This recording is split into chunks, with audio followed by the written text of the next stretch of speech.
Gentils enfants qui rentraient en classe en ce bel automne de 1929. Gentils enfants aux blouses propres, vous dites au revoir à vos mères inquiètes en même temps qu'à ces frivoles années 20 qui vous ont vu naître dans l'euphorie de l'après-guerre.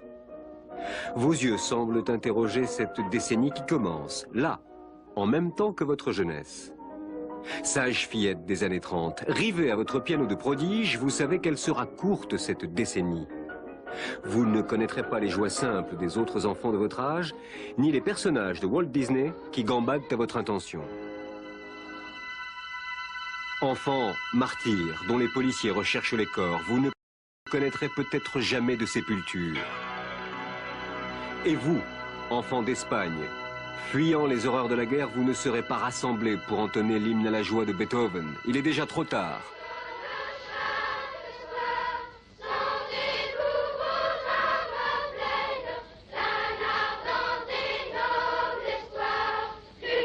Partout, sur toute la planète, d'autres enfants se sont mis en marche, tous du même pas. Vers quoi? Vers quelle cause? Ils ne le savent déjà plus s'ils l'ont jamais su.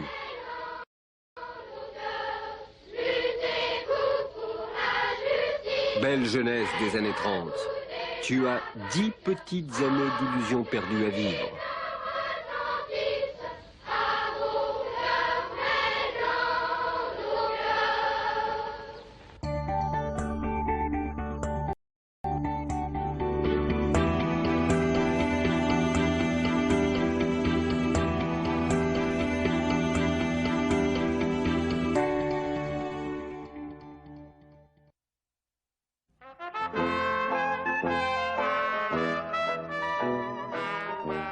Cela n'avait pas mal commencé pourtant. Juste avant un certain jeudi 24 octobre 1929, tout semblait annoncer des années de bonheur et d'insouciance.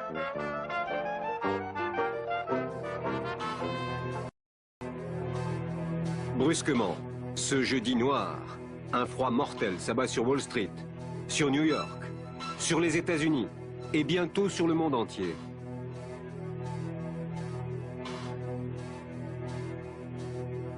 La crise, la faillite de tout un système. Les portes se ferment sur l'humiliation du chômage, sur la sordide comptabilité de la misère.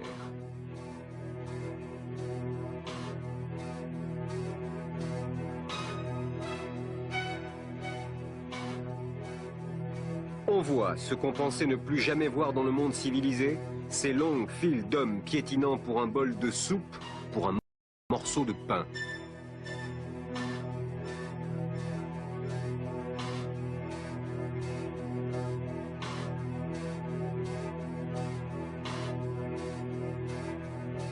L'armée du salut inaugure de nouveaux bâtiments et nomme à sa tête une femme générale, Miss Evangelina Booth. C'est le temps de la charité. Les vedettes se montrent dans la rue comme Joséphine Baker ou comme Damia, vendant des fleurs. Un fleuriste expose même dans sa vitrine le bouquet de la crise. Pommes de terre, artichauts, navets et radis. Mais ce sont des choux qu'on distribue aux pauvres. Des choux et quelques morceaux de viande que des femmes du monde vont distribuer dans les arrière-cours. En Allemagne, les nazis font aussi la charité, secondés par les vedettes aimées du public, Henny Porten ou Jenny Jugo, promues pour un jour cantinières du secours d'hiver.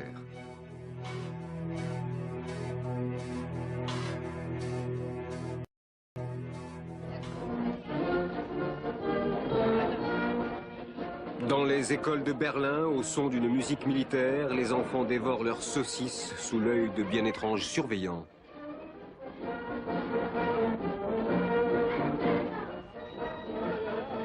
Hitler sait comment occuper les chômeurs. Il rêve déjà d'un Berlin qui serait le centre du monde. Architecture colossale, qui éblouit les alliés italiens, eux-mêmes entichés de sculptures gigantesques, comme celle d'Arno Breker. Dans l'Italie fasciste, Mussolini a commencé l'édification de villes nouvelles, bâties sur des marais asséchés. Ce mouvement d'urbanisation est mondial. À Moscou, comme à Paris, dans la banlieue, s'élèvent des logements collectifs et des tours. que l'on appelle déjà des cages à lapins.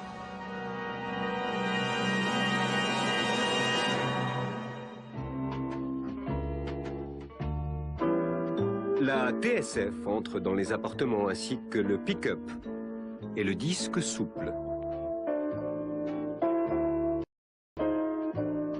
La ménagère d'avant-garde a son réfrigérateur. Fruits et légumes conservés serviront aussi sa beauté. Beauté et santé, c'est l'exaltation du corps avec le mythe de Tarzan, incarné par le champion de natation Johnny Weissmuller.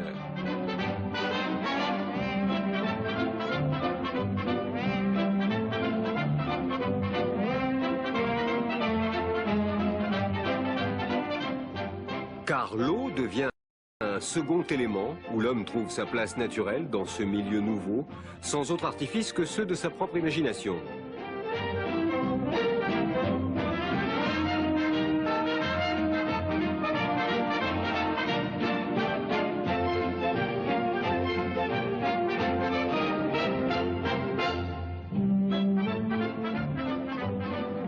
La mode est au ski nautique, au hors-bord et à tous les jeux aquatiques.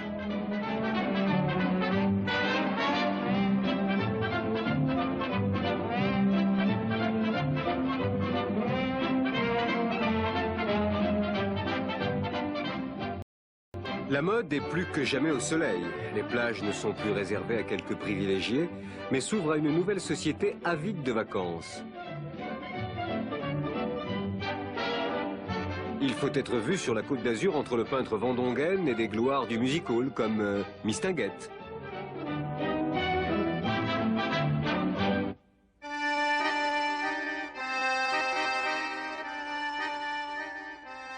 Dans les villes abandonnées de l'été, le quotidien, lui, ne change pas. La misère non plus. Ce sont les premières colonies de vacances et l'on danse dans les trains de plaisir.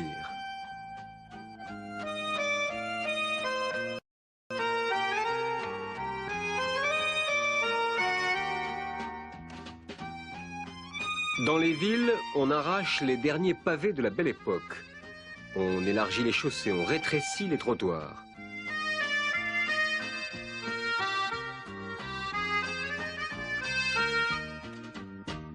Mais les rues accueillent toujours les rengaines populaires.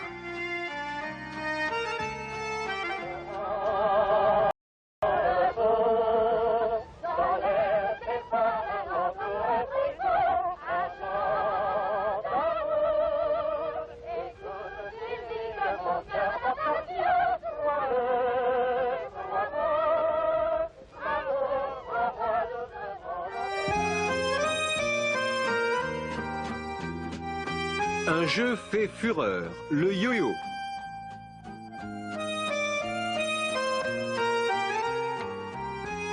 Sur un autre trottoir, Madame Lydia démontre à sa manière les progrès du féminisme. Elle crache le feu mieux que les hommes.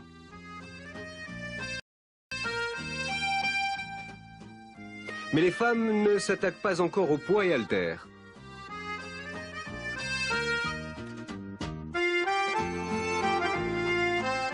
Le dernier photographe artiste du pavé prend son dernier cliché.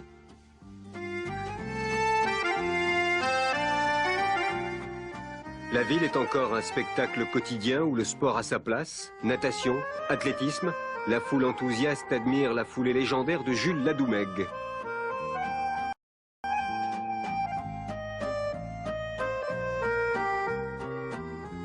On organise des courses de Catherinette. Le patin roulette défie la circulation et les triporteurs terminent leur course en un sprint mouvementé.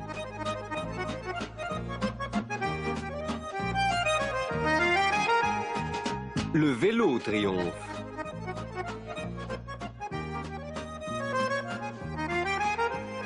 Au Veldiv de Paris, puis à New York, la course des 6 jours remporte un énorme succès.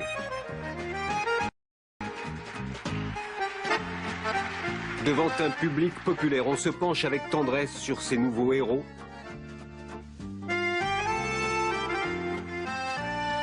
Tandis que les célébrités se retrouvent au centre de la piste.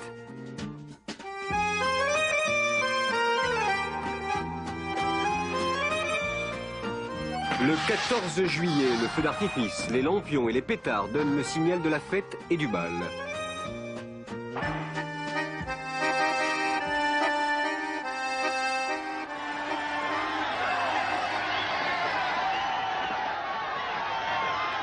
On est en 1936, c'est le Front populaire en France. Défilé, manifestation, colère. Parfois, violence.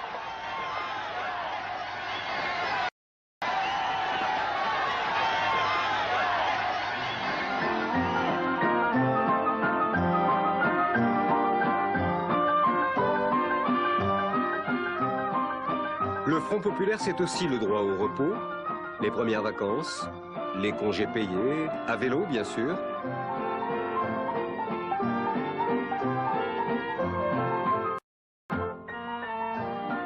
Ou même à pied. Les auberges de jeunesse accueillent une nouvelle génération avide d'air pur, de liberté et de bonheur. En Allemagne, le nazisme a une autre conception des loisirs. Sur le bateau de plaisance offert par Adolf Hitler à ses ouvriers d'élite, l'association La Force par la Joie organise ses premières croisières en mer du Nord. Hitler inaugure ces nouvelles autoroutes qu'empruntent les premières Volkswagen, la voiture du peuple. Le syndicat nazi des travailleurs proposera même à des millions d'Allemands d'acquérir une Volkswagen en achetant des timbres qu'ils colleront sur une carte jusqu'à ce que cette carte soit remplie. Après quoi, ils toucheront la voiture.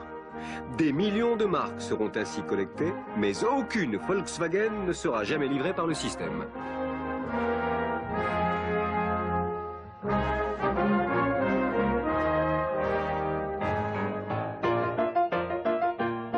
L'Europe rêve de la voiture populaire, économique.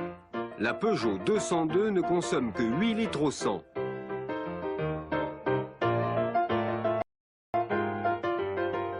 La plus petite est italienne, la Fiat Topolino. Et en France, André Citroën lance la traction avant. Elle gagne des rallyes avant de devenir la voiture officielle de la République.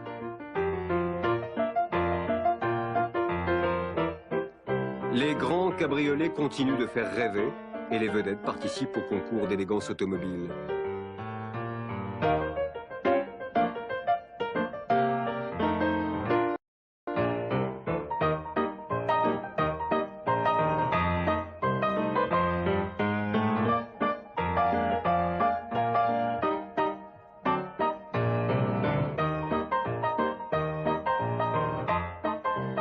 Coco Chanel règne sur la mode.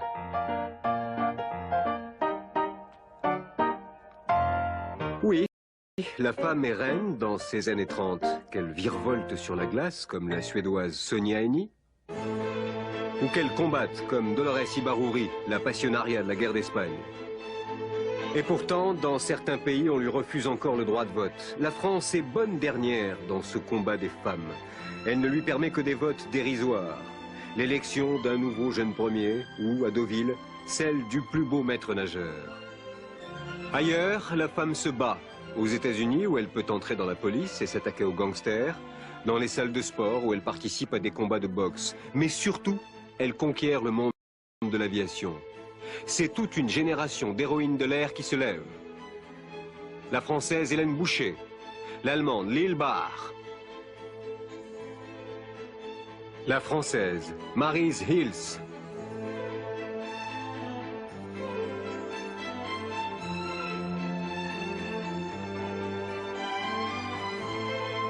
l'Anglaise Jean Button,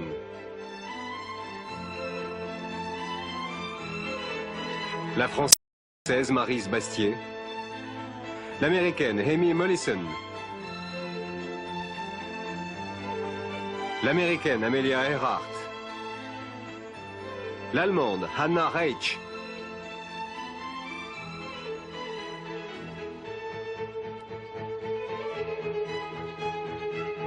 l'Anglaise Beryl Markham et ces aviatrices soviétiques que Moscou accueille au retour d'un de leurs raids.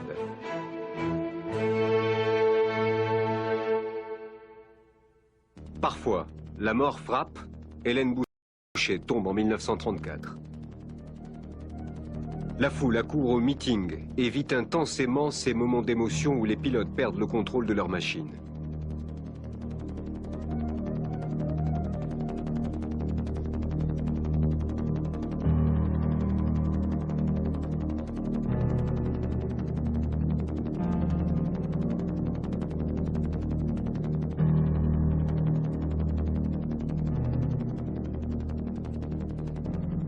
Après l'accident, on emporte l'avion brisé et le meeting peut reprendre.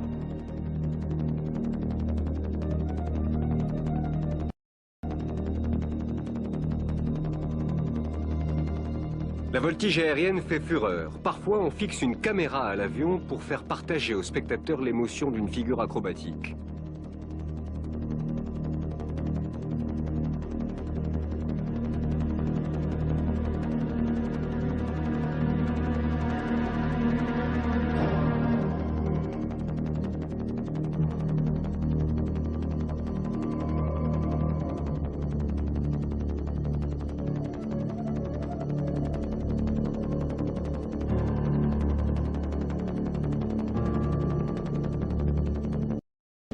À ces exploits s'ajoutent ceux des éternels rêveurs.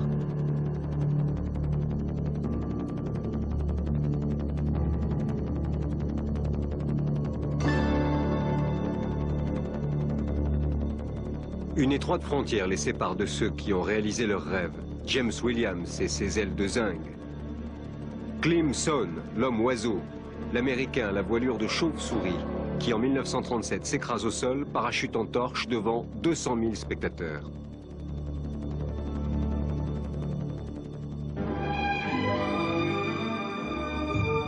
L'aviation, après les pionniers des premières années, poursuit sa voie royale.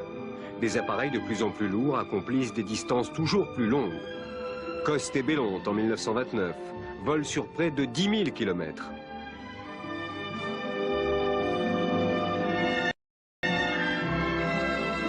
Kodos et Rossi, en 1933, joignent l'Amérique au Proche-Orient.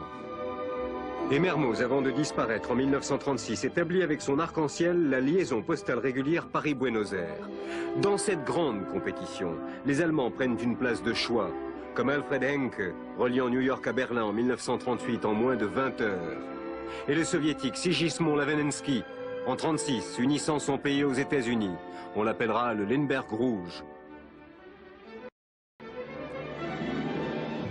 Mais un jeune milliardaire américain, Howard Hughes, bat des records de vitesse sur des prototypes de son invention avant d'effectuer en 1938 un tour du monde qui préfigure l'aviation commerciale de demain.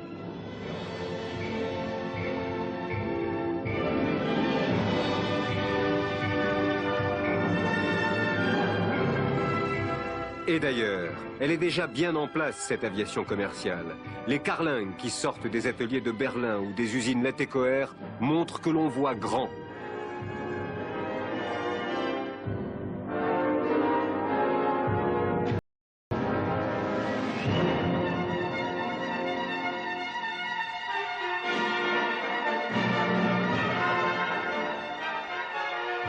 Sur ce Junker 038 allemand, ce sont les ailes qui sont chargées de voyageurs. Ce 2 Wattin emporte de Paris à Saigon 12 passagers en 5 jours. Quant à ce Farman 224, il charge lui quelques 40 personnes. Mais surtout, on mise sur la solution idéale, croit-on, en matière de transport aérien.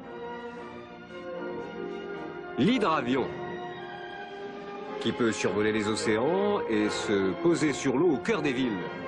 Les Clippers américains embarquent déjà 50 voyageurs pour des vols réguliers transpacifiques et transatlantiques.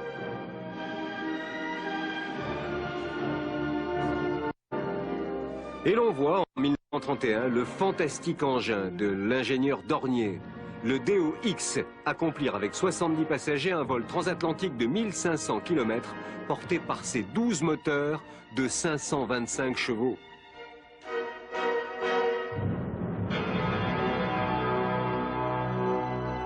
Pourtant, certains continuent de penser que le dirigeable reste le meilleur moyen de relier les continents.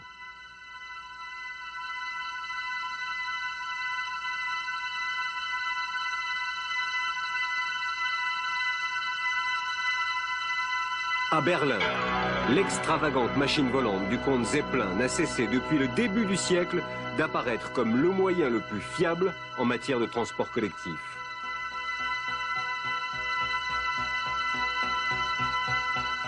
Lorsqu'il croise les clochers de la vieille Allemagne, lorsqu'il apparaît dans le ciel gris de Paris,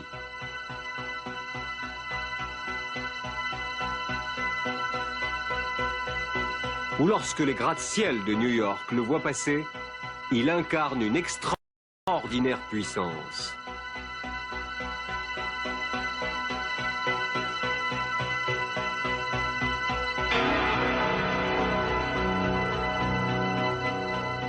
Les 50 passagers, les 60 hommes d'équipage auront mis 2 jours à la vitesse de 140 km/h pour aller de Berlin à New York. Mais le 6 mai 1937, à l'issue du 19e raid du Hindenburg, c'est le drame. Il s'enflamme en 32 secondes.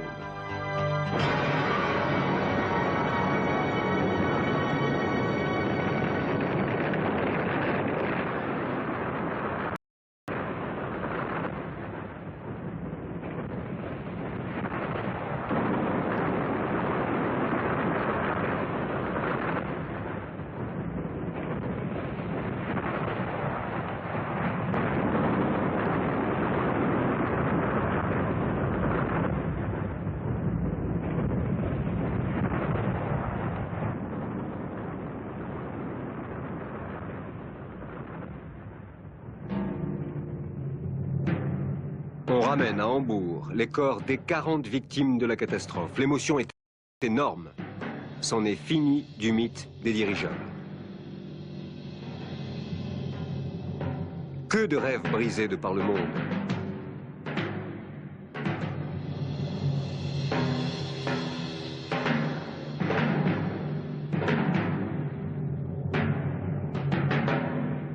Shanghai vit sous les bombes.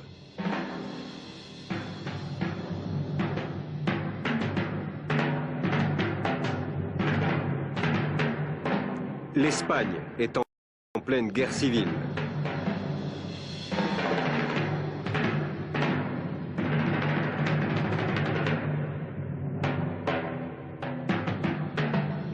La Belgique vit les drames des catastrophes minières.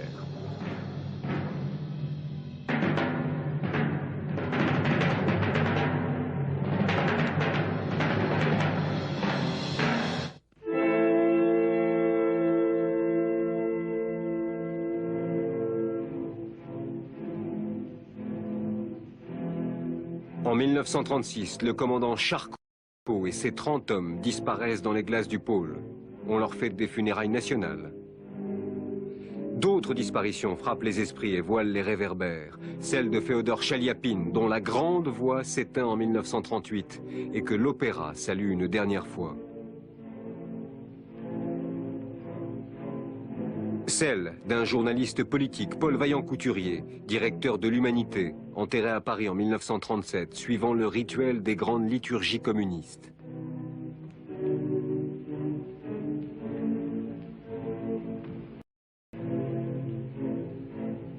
Ce même rituel salue la disparition en 1937 à Moscou de Serge Orjonikidze, le géorgien, l'ami intime de Staline, qui conduit le deuil. Et Gabriel D'Annunzio, poète du fascisme italien, disparaît en 1938. Mussolini accompagne la veuve. Le colonel Lawrence, dit Laurence d'Arabie, est enterré dans un petit cimetière anglais en 1935 après un accident de moto. Le mystérieux marchand d'armes Boris Zaharov est enterré en 1934. Des obsèques grandioses sont réservées à la reine Astrid de Belgique en 1935.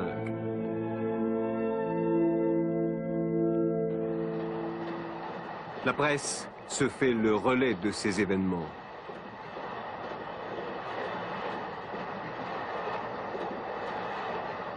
Les actualités cinématographiques diffusent les images des cours d'Europe.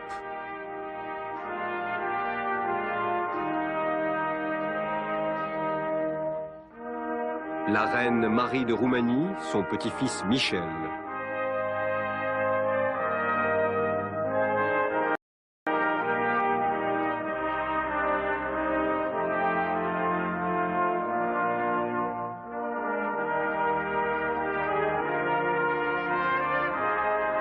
1938, le roi Zog d'Albanie épouse la hongroise Géraldine Aponige.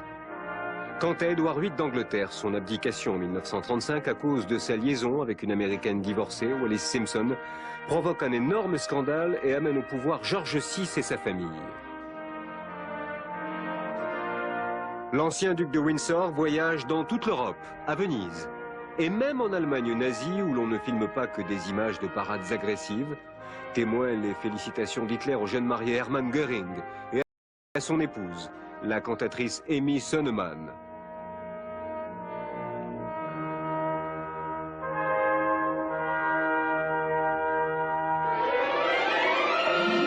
En France, c'est le 4e mariage de Sacha Guitry en 1939.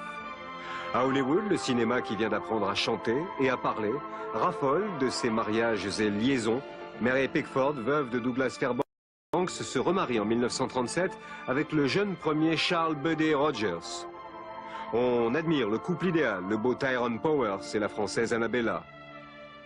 Ou celui de Janet MacDonald et Maurice Chevalier.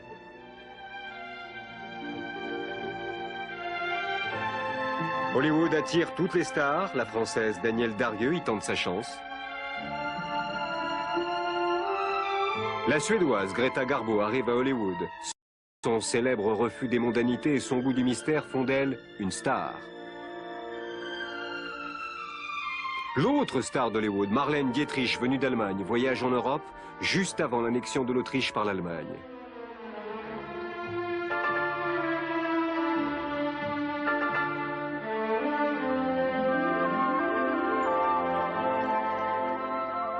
Elle refuse de revenir tourner en Allemagne où le cinéma est totalement inféodé au parti nazi. Pourtant, de nombreux comédiens et techniciens partent pour Berlin.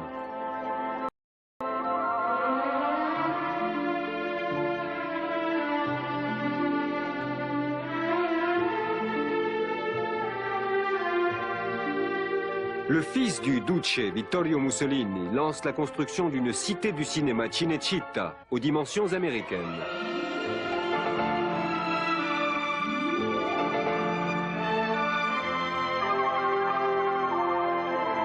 Car Hollywood est un mythe qui fait rêver toutes les jeunes filles. Les plus jolies participent à des concours dans l'espoir de faire du cinéma.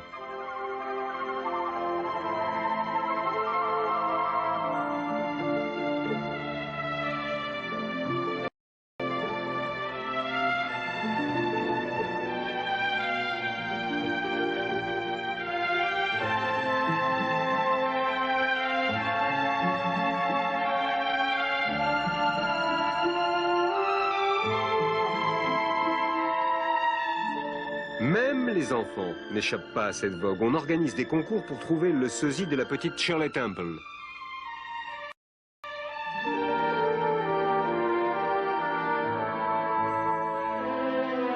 Des stars, telles Dina Durbin, se doivent même d'imprimer leur empreinte sur le ciment de Los Angeles. À New York, en 1939, Mickey Rooney et Judy Garland sont accueillis par leur fans club.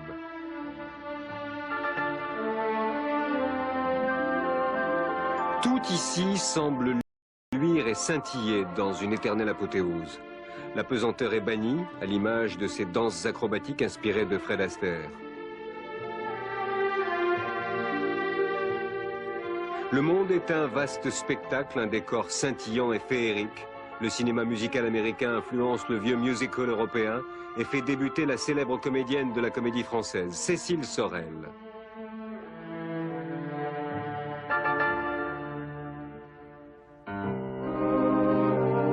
Les artistes sont parfois mêlés à la vie politique la plus brutale. À Paris, l'escroc Alexandre Stavisky monte des opérettes pour une chanteuse allemande, Rita George.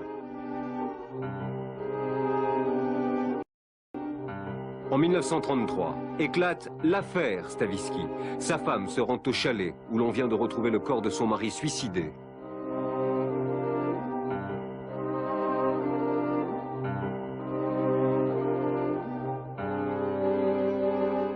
Des ministres sont compromis. C'est le plus grand scandale politico-financier de l'époque.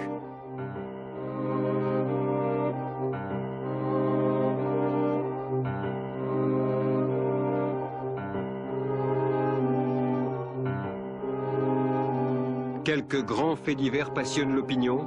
L'affaire Weidmann en 1938 et son lugubre défilé de cadavres hâtivement enterrés. Et de corps tirés de l'eau au petit jour.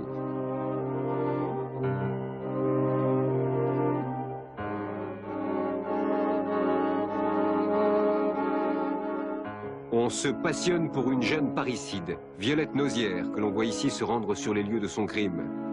Les braves gens demandent sa tête, tandis que les surréalistes en font une héroïne. Les images s'accumulent de ces hommes que l'on emmène chaînes au poing aux assises où, comme Eugène Weidmann, ils seront condamnés à la guillotine. Au matin, lorsque les becs de gaz s'éteindront sur un ciel blanc, des passants tremperont leurs mouchoirs dans la flaque de sang.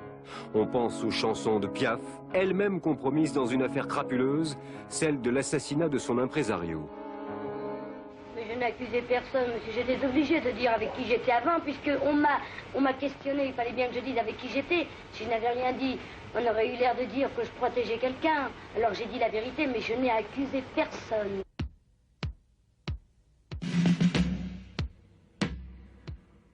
Pour ceux qui échappent à la mort, il y a le pénitencier, le bagne, pour lequel les condamnés s'embarquent.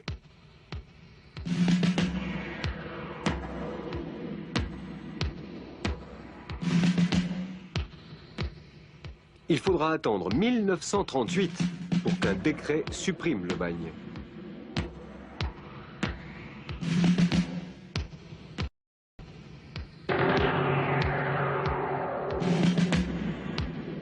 Dans les lointaines contrées d'outre-mer, l'Europe cherche à donner une image apaisante de ses empires coloniaux.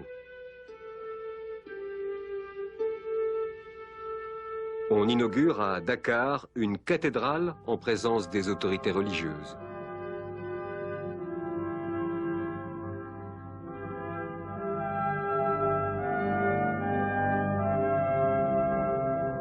Le sultan du Maroc fait de fréquentes visites à Paris.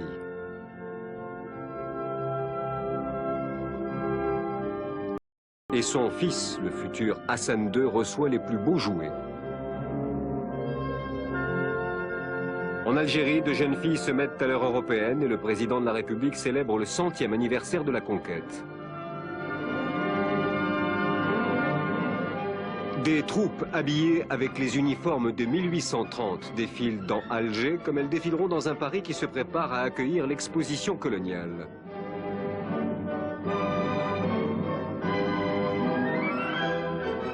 On édifie déjà son monument le plus impressionnant, une reconstitution du temple d'Angkor qui sera inaugurée le 7 mai 1931.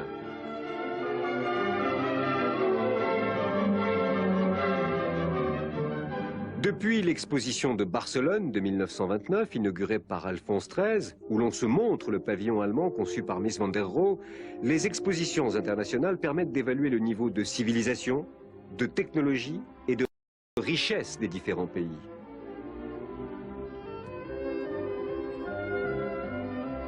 Celle de Paris en 1937 marque l'aboutissement d'un style et le dernier signe de l'illusion pacifiste. Mais on y remarque aussi le symbole agressif des deux pavillons dressés face à face. Celui de l'Allemagne nazie et le temps de passer sous un pont. Celui de l'URSS. L'exposition de New York en 1939 est déclarée ouverte par le président Franklin Roosevelt. Of 1939, and I declare it open to all mankind. C'est le temps où dans les monts Rushmore sont sculptés les visages des grands présidents.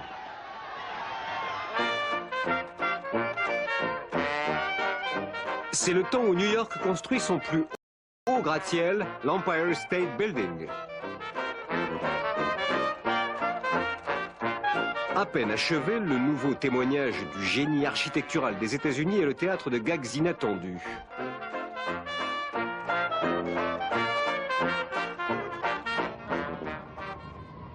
Ou d'actes tragiques, tel ce New-Yorkais qui finira par se jeter dans le vide.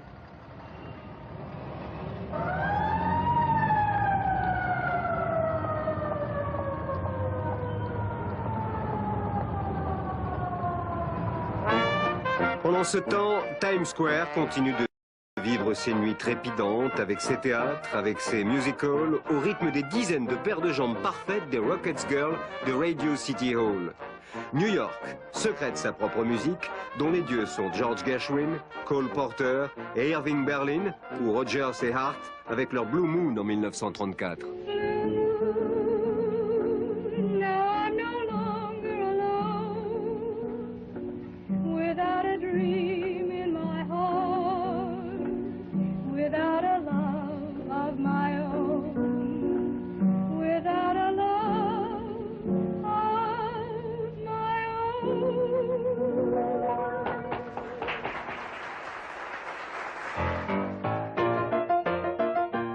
Rien n'étonne venant de New York, pas même cette limousine aérodynamique, ni cette curieuse invention, le parc-mètre.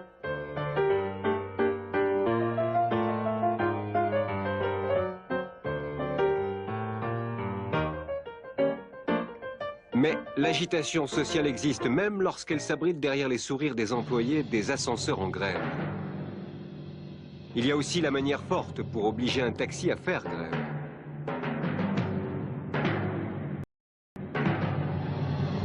La violence est aussi à l'usine, où les ouvriers se révoltent. Cela peut aller jusqu'au lynchage d'un policier.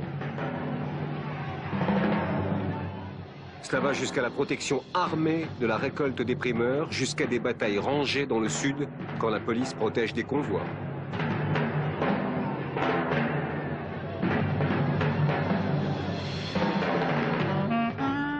C'est le visage inconnu d'une Amérique profonde que la littérature seule jusqu'alors avait peinte. L'Amérique des exclus de la consommation, l'Amérique de ceux qui fouillent dans les ordures pour trouver à manger.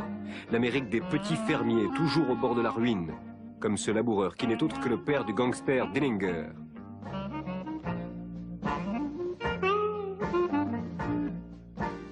Dillinger, ici éclairé comme une vedette de Hollywood, ce qu'était Paul Muni, l'interprète inoubliable de Scarface. Al Capone est une star.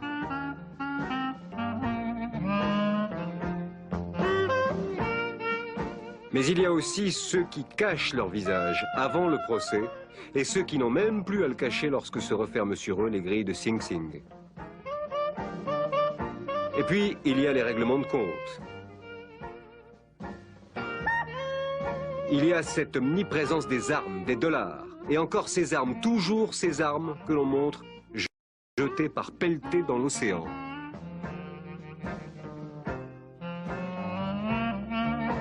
Il y a les rapts d'enfants, dont celui du fils de Scharlenberg en 1932. L'auteur du crime, un certain Hauptmann, sera électrocuté à l'issue d'un interminable procès en 1936. On a retrouvé les dollars de la rançon dans son garage, cachés dans ce bidon. Mais brusquement, en 1933, l'Amérique est prise de folie. C'est la fin de la prohibition. Des murailles de caisses de bière s'élèvent à nouveau. De jeunes beautés participent à cette immense ivresse collective.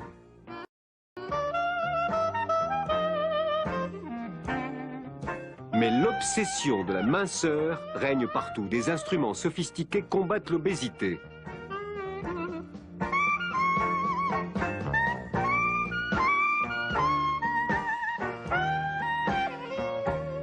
Car les canons de la beauté sont impératifs. Minceur, blondeur et sourire.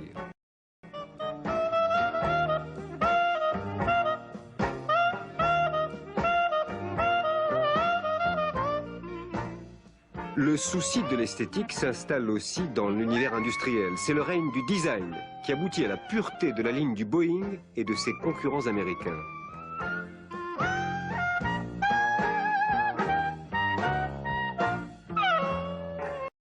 Mais l'avion sert aussi à distribuer le courrier sur les villes, grâce à des planeurs se détachant l'un après l'autre. La Poste s'équipe de ses relais aériens pour paquets urgents. La vitesse et la frénésie règnent partout, chez les motards de la police, dans les jeux et dans la danse,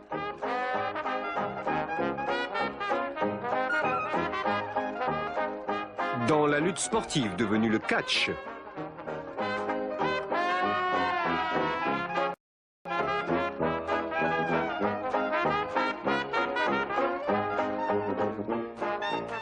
Les voitures sortent par milliers des chaînes des usines.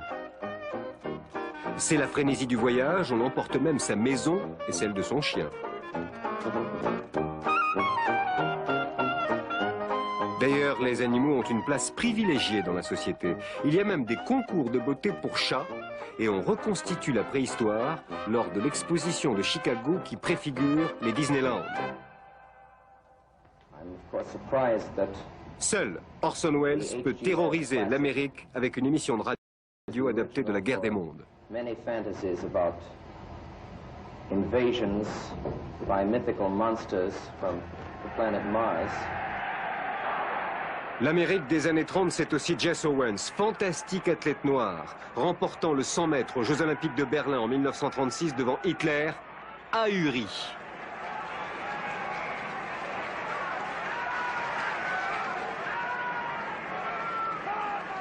C'est aussi Joe Louis, champion du monde des poids lourds.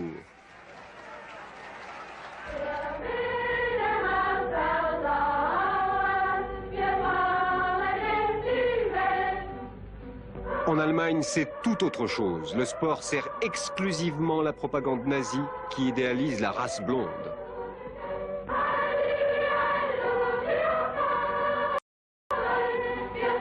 L'ordonnateur de ces spectacles de propagande est Joseph Goebbels, ici accompagné d'Hitler et de Göring. Le nouvel évêque du Reich participe aux manifestations.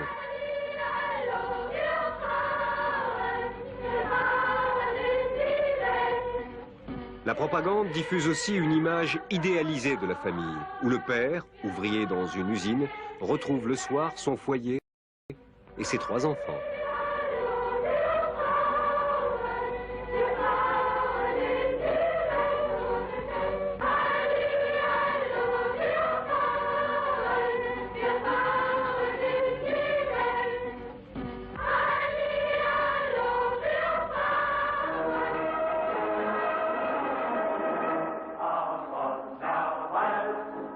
Le nazisme aime ces marches nocturnes. Il aime le feu purificateur qui a détruit le Parlement allemand, le Reichstag, en février 1933.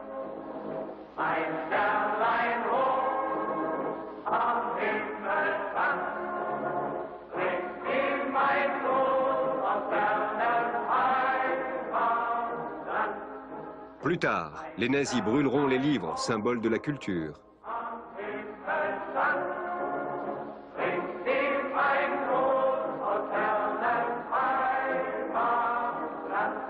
Et ils organisent la chasse systématique des Juifs.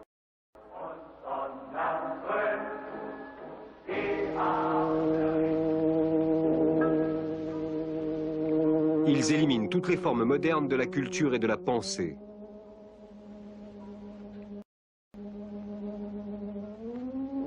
Adieu Freud.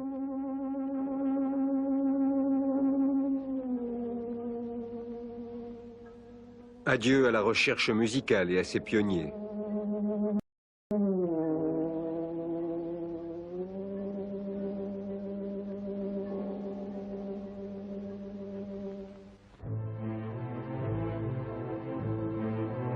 Chaque matin, la gare du Nord amène son lot d'exilés, célèbres ou non, comme Kurt Weill. Ça n'est plus le temps récent où l'on venait là accueillir les vedettes du cinéma allemand. Les vedettes du cinéma français s'inquiètent même de l'afflux des Juifs qui fuient les studios de Babelsberg. Albert Einstein gagne la Belgique avant de partir pour les États-Unis.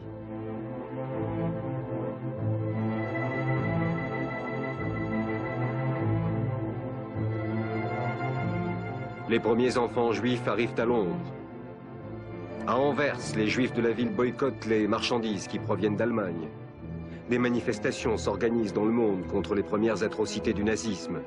À Londres et à New York, les communautés israélites défilent.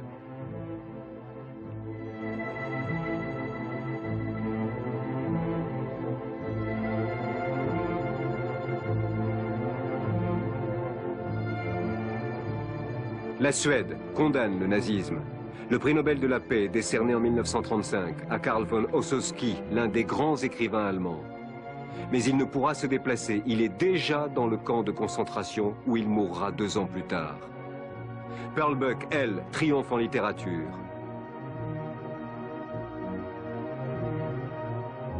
Quant à Enrico Fermi, l'atomiste italien, il va choisir l'exil plutôt que servir Mussolini.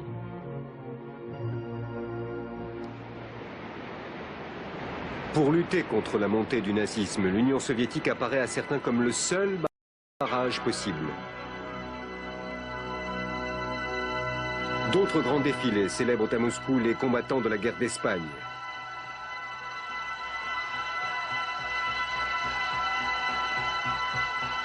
Et la cause de tous les peuples opprimés.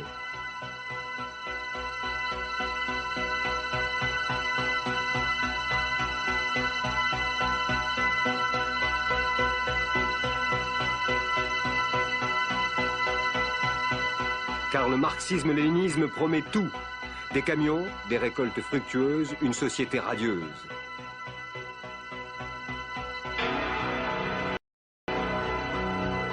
C'est du moins ce qu'annonce le lyrisme de ces images de propagande.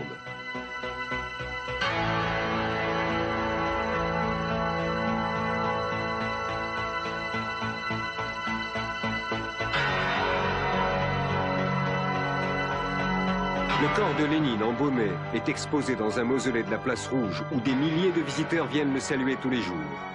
L'écrivain Maxime Gorky meurt en 1936 et en Europe, de nombreux intellectuels sont fascinés par cette idéologie fraternelle, comme André Malraux. Et de montrer quelques images de la grandeur humaine.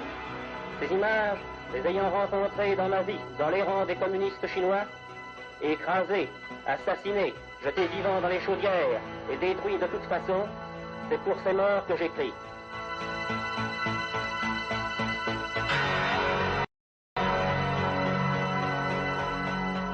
Cette théorie de la révolution universelle contraint Léon Trotsky, qui en est l'idéologue, à fuir la Russie et à s'exiler au Mexique en 1937.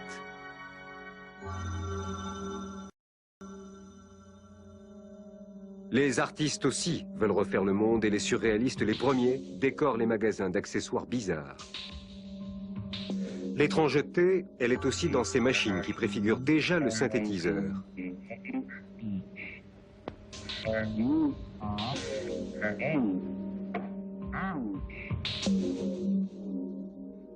Dans cet appareil destiné à transmettre des photos.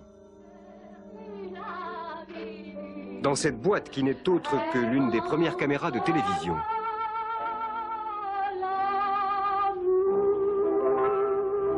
Des savants se préoccupent de capter le son qui vient du ciel.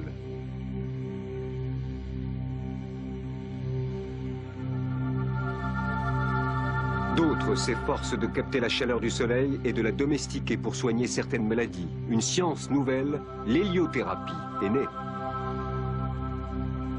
En Allemagne, des bébés sont soignés par les rayons ultraviolets.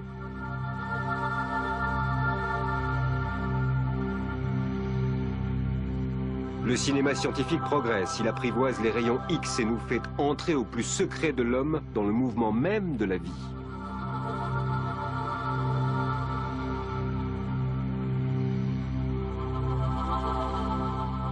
On commence à sortir en série ces poumons d'acier dans lesquels se glissent avec espoir des êtres humains condamnés hier encore.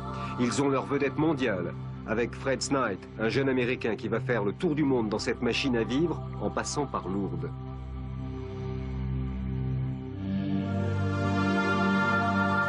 Le progrès scientifique ne s'arrête plus. Plongé dans un bain d'air liquide, ce steak devient aussi cassant que de la pierre. Et sous ces feuilles de celluloïd, les tomates mûrissent mieux et plus rapidement.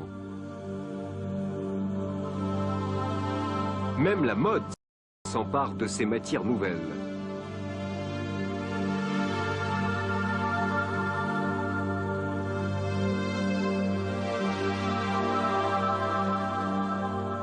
Leur composition permet la conquête du cosmos par des soviétiques en 1934, précédés des frères Picard, dont le bathysphère a battu en 1931 le record d'altitude, 16 000 mètres.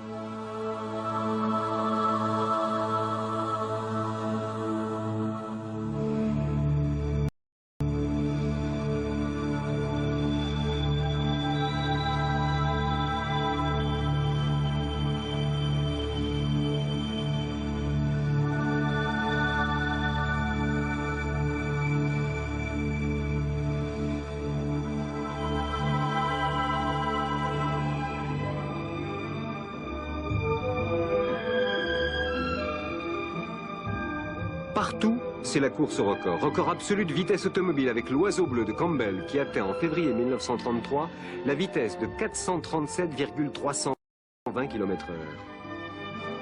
Son grand rival est John Cobb qui atteindra lui la vitesse de 595 km/h sur le même lac salé.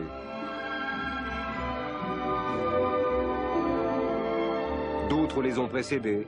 Kay Dunn sur sa Silver Bullet.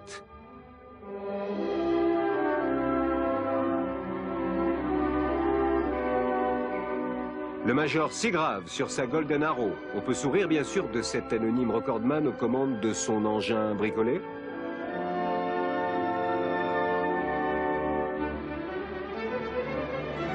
Le train vit lui aussi une révolution.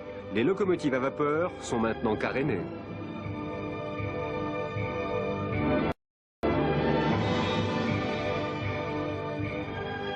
Les années 30 voient l'arrivée des locomotives à diesel, puis électriques.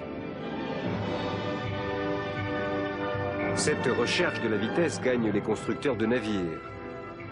Le Queen Mary est l'orgueil de la flotte britannique. En 1936, il effectue sa première croisière et remporte le fameux ruban bleu. La France lance, elle, le Normandie qui traverse l'Atlantique à la vitesse de 55 km/h dans un confort et un luxe inégalés.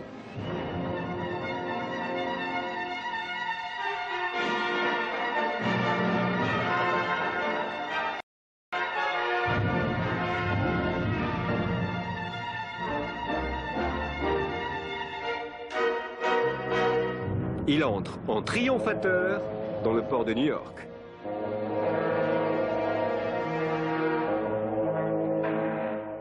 Mais d'autres paquebots n'apportent pas que des messages pacifiques.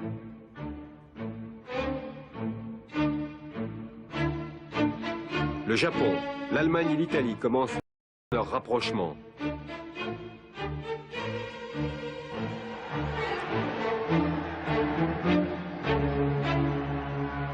Tandis que le Négus se fait huer à la Société des Nations en faisant l'éloge de la démocratie. Monsieur le Président, Monsieur le...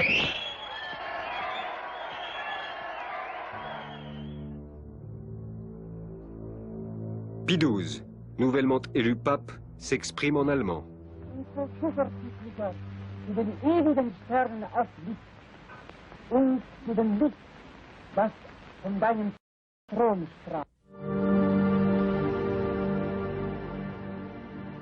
La peur s'installe.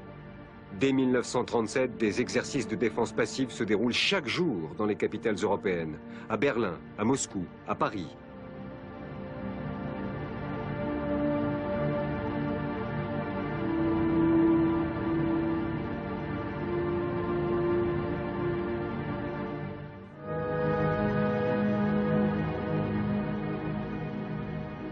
Chaque citoyen doit avoir son masque à gaz.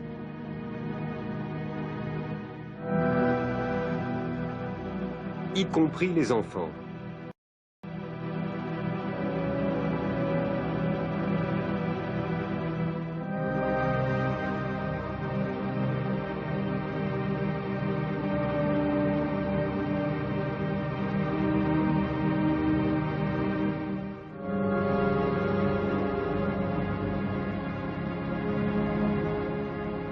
On équipe des abris dont l'électricité est fournie par des batteries que l'on doit recharger.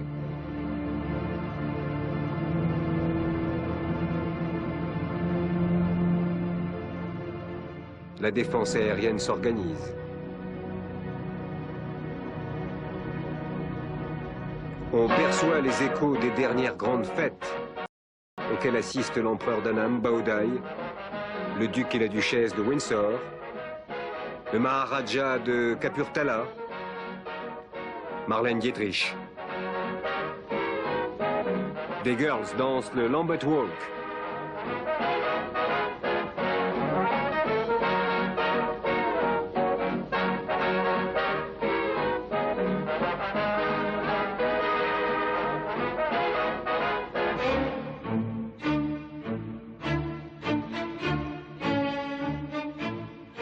Le 1er septembre 1939, c'est la mobilisation générale.